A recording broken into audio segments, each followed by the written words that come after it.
Hi, this is Rebecca Bartlett. I'm presenting a case study, Get This Child Out of My Room. The details about the case study. The main characters are Nancy Taylor, a third grade teacher at Schuyler.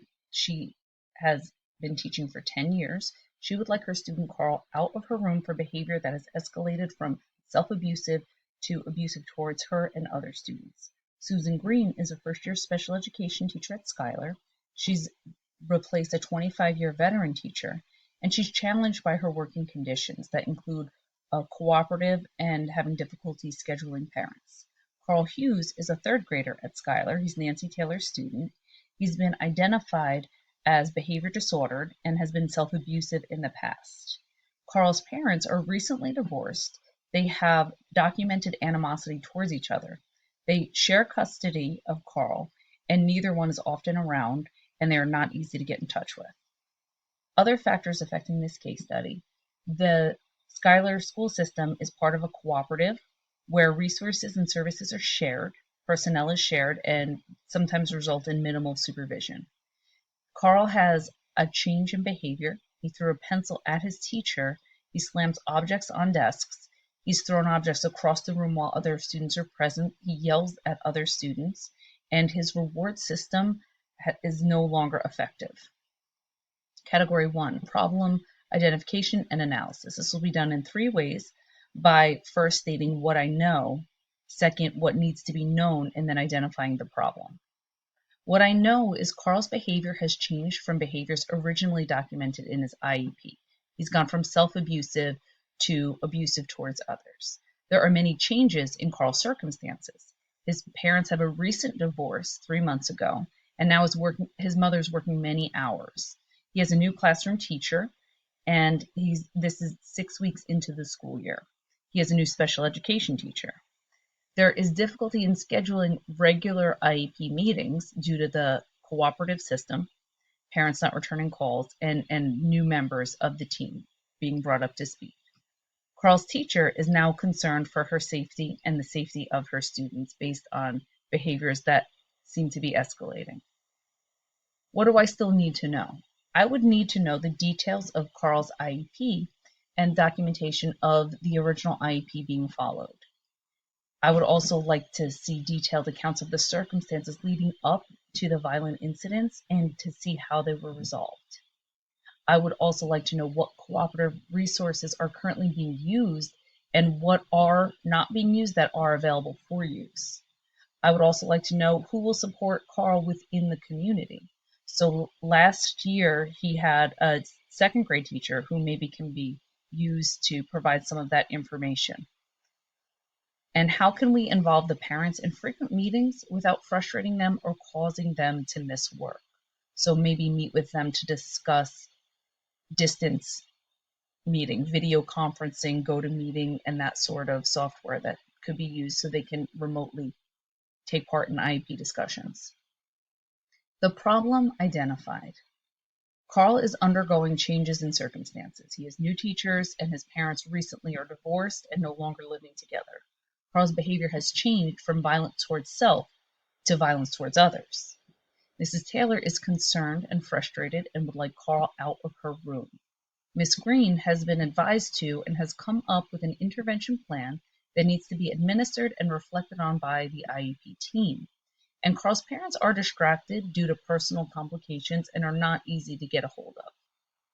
Category 2, proposed plan of action and strategies for implementation. The plan of action is to follow Miss Green's plan of pulling Carl out during his aggressive outbursts and giving him time to calm down and compose himself, then being readmitted to the general education class. Logistics and implementation of this plan will need to be considered.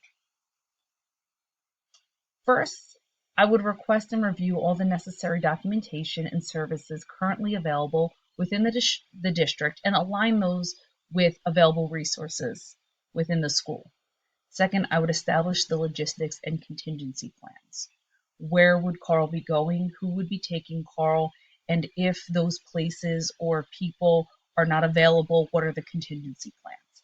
Third, I would meet with Carl's teachers and other school staff to ensure it is clear how to follow the plan and set up PD for teachers regarding following this plan and anything they might not feel comfortable with at the moment.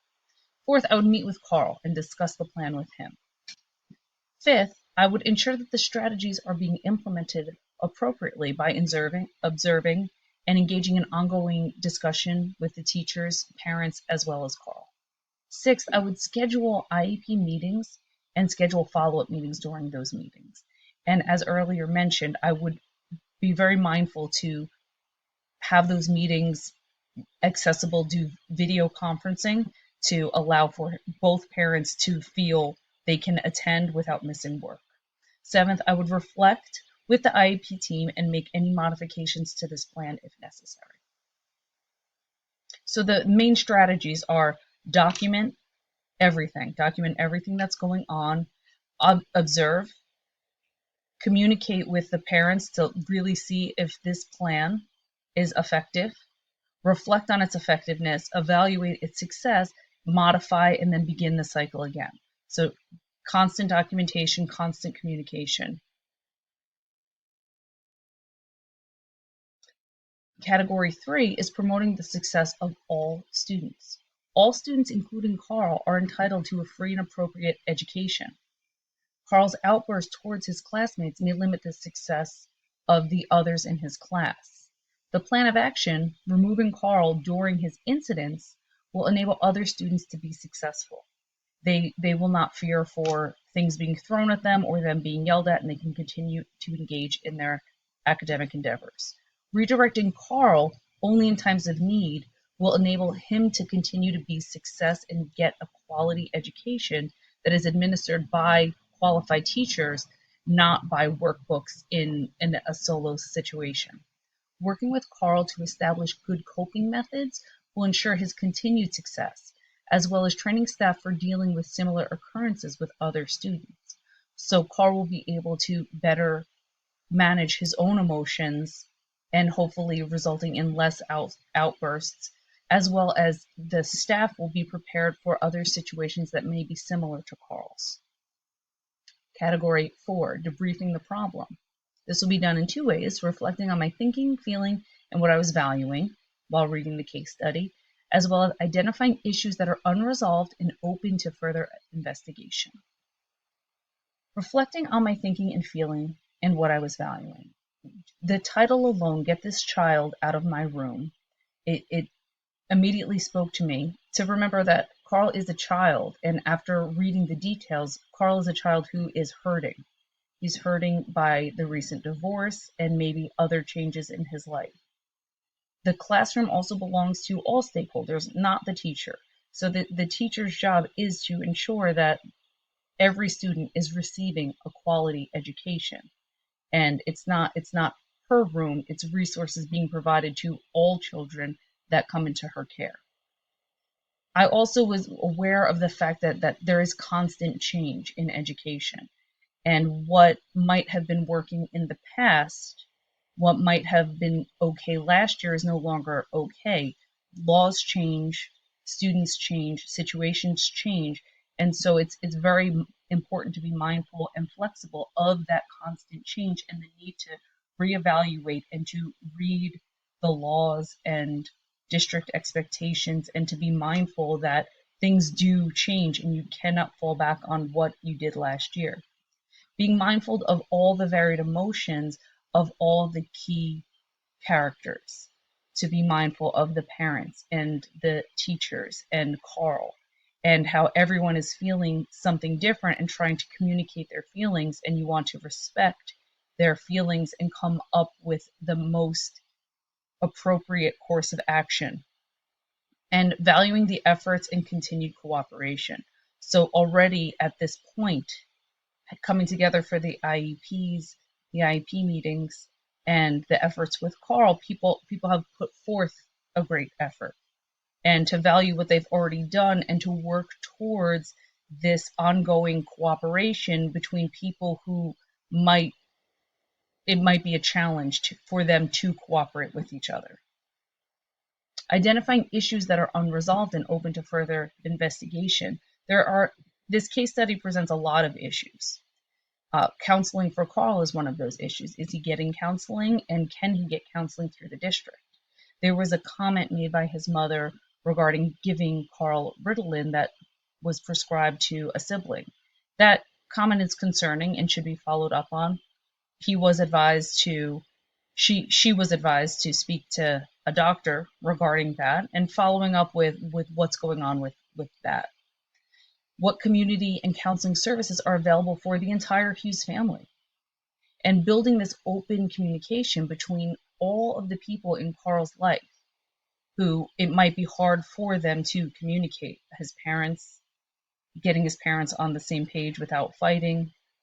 The communication between Mrs. Taylor and Miss Green seems to also need to be a focus.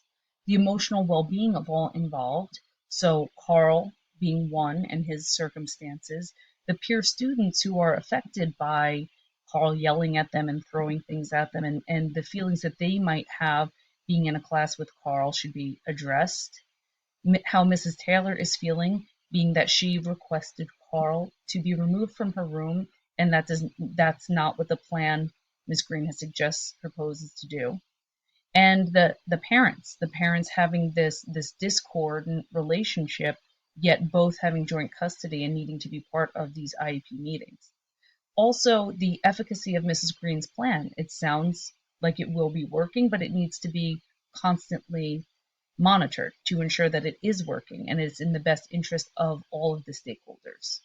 Mrs. Taylor's considering a workbook as an appropriate substitute for a lesson also seems concerning. It seems concerning to me that a teacher's response would be just get him out of the room and give him a workbook, and just that maybe she needs some professional development regarding her role and the role of every student being entitled to a free and appropriate education. Category 5, maintaining a productive learning environment and personal well-being.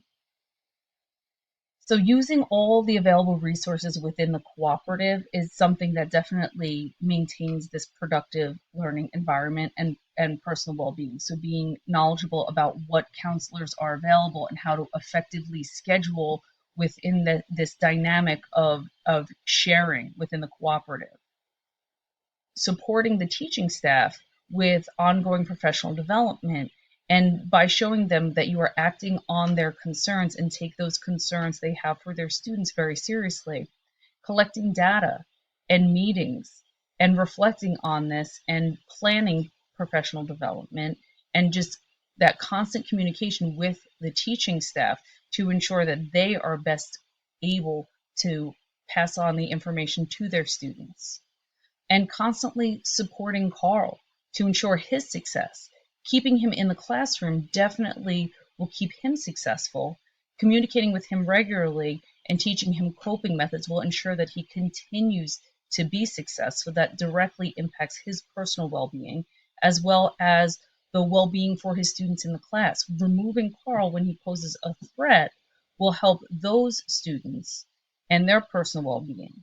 They will feel more safe and secure because they won't feel that he is a threat, and their productive learning environment will continue to thrive. Thank you for watching.